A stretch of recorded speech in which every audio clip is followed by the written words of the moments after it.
Je m'appelle Reine Mazeuillet, je suis artiste peintre plasticienne et décoratrice.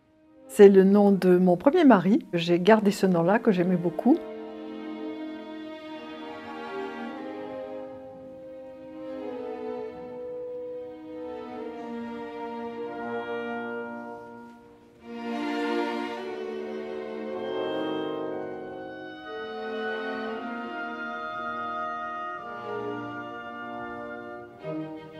Mon père était artiste peintre amateur, il peignait pour son plaisir.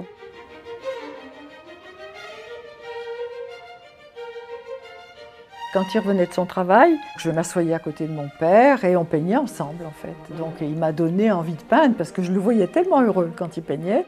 Il avait son visage qui s'éclairait, il oubliait tous ses soucis, donc je me suis dit, moi je vais être peintre, c'est merveilleux.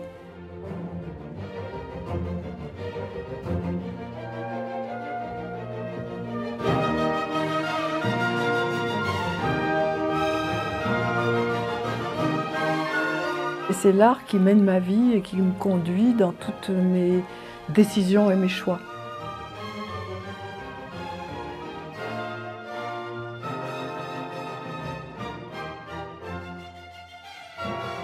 L'art pour moi, c'est ma raison de vivre. Et ça m'a aidé beaucoup dans des circonstances de ma vie plus ou moins dramatiques. J'avais un moment terrible à passer. J'allais à ma table de dessin ou dans mon atelier, je commençais à créer quelque chose et j'oubliais.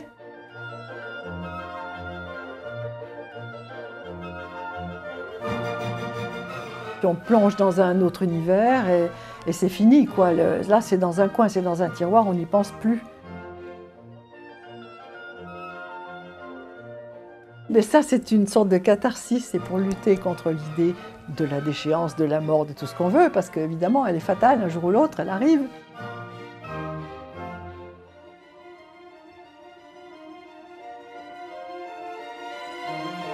C'est autre chose qui prend le pas sur la douleur, en fait. Ça a été beaucoup utile pour moi dans la vie, et ça continue d'ailleurs.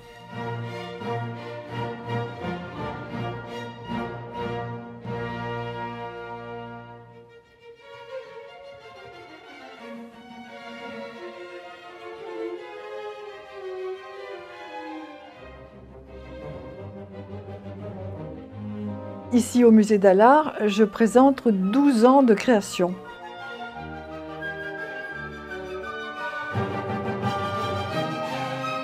J'ai été pendant pas mal d'années décoratrice de films. Et ça m'a donné une façon synthétique, ça aussi, de voir les choses. Et là, dans l'exposition, je montre cet aspect de mon travail. Donc je montre quelques maquettes de décors que j'ai faites pour des séries, en particulier avec mon premier mari, Robert Mazeuillet.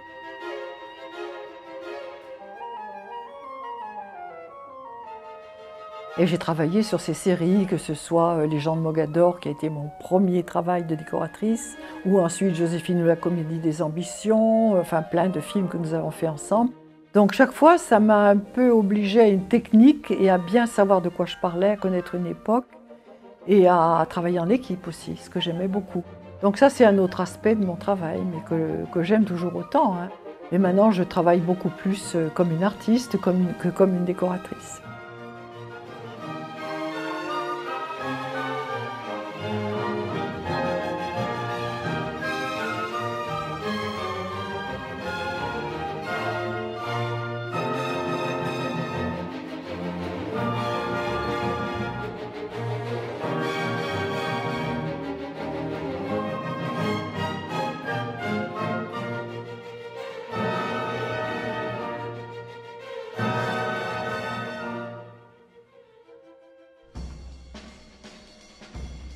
J'ai fait beaucoup d'illustrations, de livres et de poésie. J'ai rencontré cet ami, Dick Dixon, qui est mathématicien. Il n'est pas du tout poète au départ.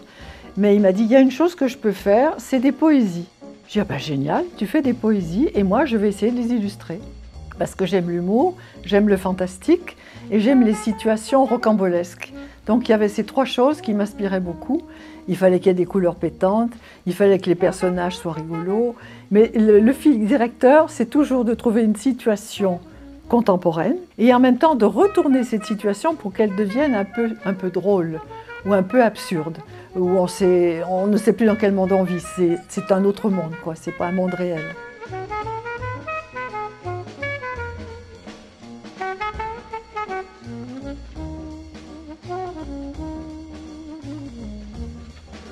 Ça, c'était une période de ma vie qui m'a inspiré beaucoup. En fait, j'ai rencontré un groupe de tango argentin. Et je me suis dit, mais c'est dingue la façon dont ces gens vivent. Et j'ai pu suivre leur vie. J'ai même fait des tournées avec eux pour voir un peu comment ça fonctionnait. Et j'ai compris que ces gens, c'était des gens du voyage. Ils partaient dans leur petite voiture. Ils arrivaient sur une scène, ils devaient être persuasifs et chanter le tango argentin avec émotion. Et ils repartaient avec leur petite valise, leurs instruments, et ils continuaient la route. Et ça m'a fait penser un peu au tournage, parce que moi j'ai fait des tournages de films aussi, et je me suis dit c'est la même vie.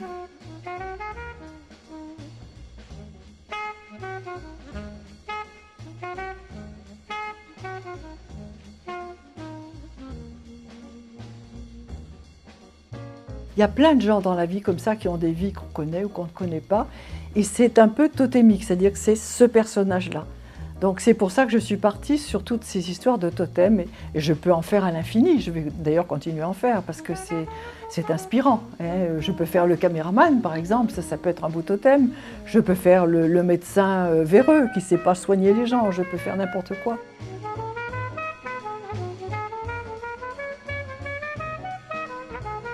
Et chaque fois ce sera un personnage de notre temps.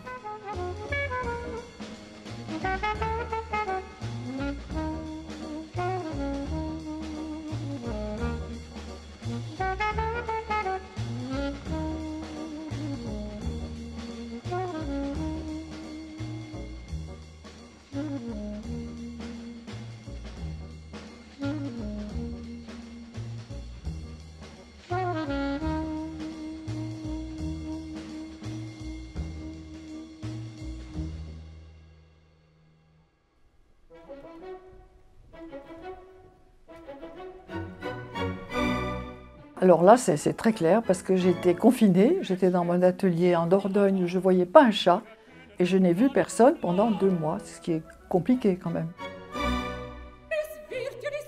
Donc il fallait trouver un peu de vie intérieure et d'inspiration. Et l'opéra m'a beaucoup aidée parce que j'ai écouté de l'opéra du matin au soir, j'écoutais chanter les gens et j'écoutais la musique et ça m'a lancée dans une création, je suivais le rythme de la musique un peu. Et j'avais à dire des choses sur notre temps en même temps. J'étais très influencée par ce qui se passait et je pensais aux peintres du XVe siècle, comme Jérôme Bosch, qui ont vécu des choses dramatiques à l'époque de la pré-Renaissance et qui l'exprimaient dans leurs tableaux. Et je me suis dit, ben, je suis comme un Jérôme Bosch, bien modeste, contemporain. Je vis une période dont je dois parler. Il y a la Nef des Fous, inspirée par Jérôme Bosch. Il y a la croisière, que j'appelle la croisière, et qui en fait était inspirée par le chariot de foin, qui est aussi un tableau de Jérôme Bosch, où on voit un chariot de foin que les gens veulent se partager. Chacun veut son morceau de foin. Et en fait, c'est tiré par des dirigeants qui se fichent complètement des gens qui sont derrière le chariot de foin. Il y avait toujours une connotation sociale et culturelle, pour moi, importante.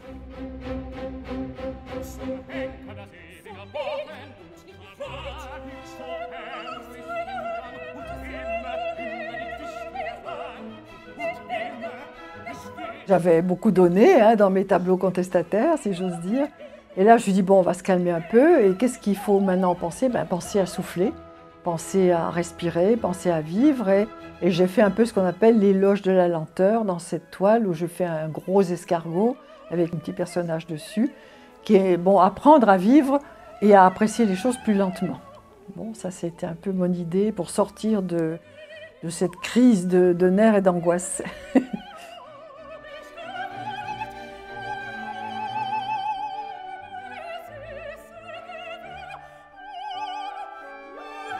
J'ai eu une vie avec des drames, avec des tas de choses très lourdes, et je m'en suis toujours sortie par l'humour et la fantaisie. Et c'est quelque chose qui m'aide à vivre. Donc j'ai toujours tendance à voir dans n'importe quelle circonstance, même la pire, qu'est-ce qu'il y a de drôle.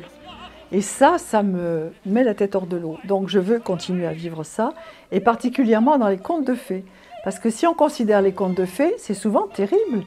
C'est sinistre, c'est des choses, les gens meurent, ils s'assassinent, ils se mangent, ça finit mal. Et les femmes sont toujours les victimes. Alors je me suis dit, bon, il y en a marre, je vais essayer de considérer les contes de fées autrement. Donc je suis partie maintenant dans une série de contes de fées revus et corrigés par mes soins pour transformer un peu leur morale, de faire que ça ne finisse pas forcément mal et que les petits-enfants ne sont pas forcément mangés, que les femmes ne sont pas toutes décapitées et que tout ça peut être vu d'une autre manière. Donc l'humour et la fantaisie sauvent le monde.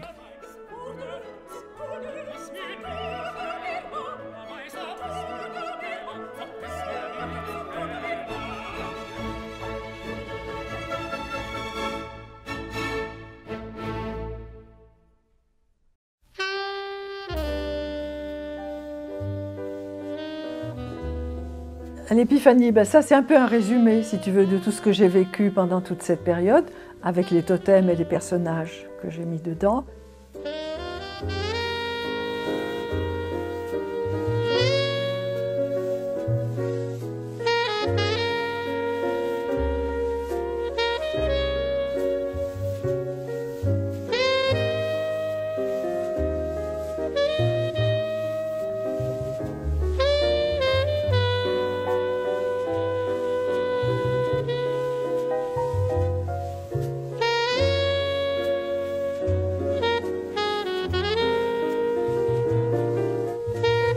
Avec mes toiles contestataires de la période Covid, il y a une sorte de synthèse là-dedans. C'est-à-dire c'est une représentation de notre monde, hein, c'est la planète, on prend un peu de recul, avec tous ces débordements et toutes ces guerres et tout, mais pour aller où finalement on ne sait pas.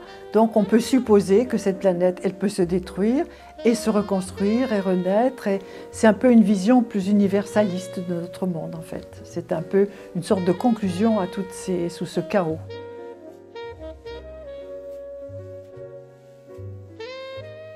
Le démarrage de ça, en fait, c'était un poème de mon ami Dick, toujours, parce que nous avons un peu de cette vision universaliste, hein, tous les deux, où il avait parlé du monde, aussi du monde en transformation, où il avait évoqué des choses, et ça m'a inspiré pour en faire une plus grande œuvre.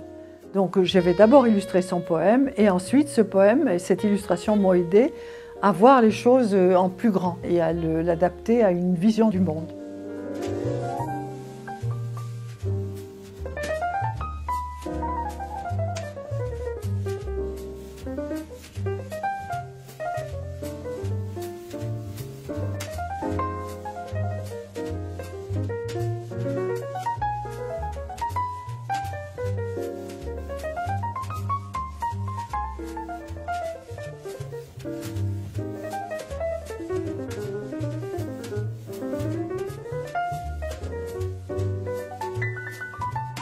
Les apocalypses sont un peu une sorte d'imagerie de tout ce que j'ai exprimé dans mes totems et dans mes toiles de Covid.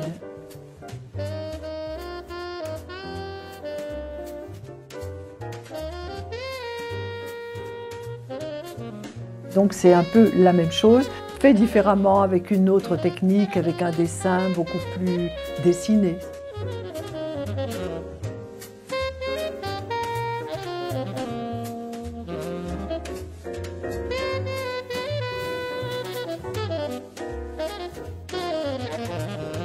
Et donc je me suis dit, ces toiles-là, il faut les mettre parce qu'elles donnent bien l'idée que tu as du monde, des drames qui se sont passés dans le monde qui sont là, qui sont représentés d'une façon comme une bande dessinée géante, un peu, hein, c'est un peu l'idée.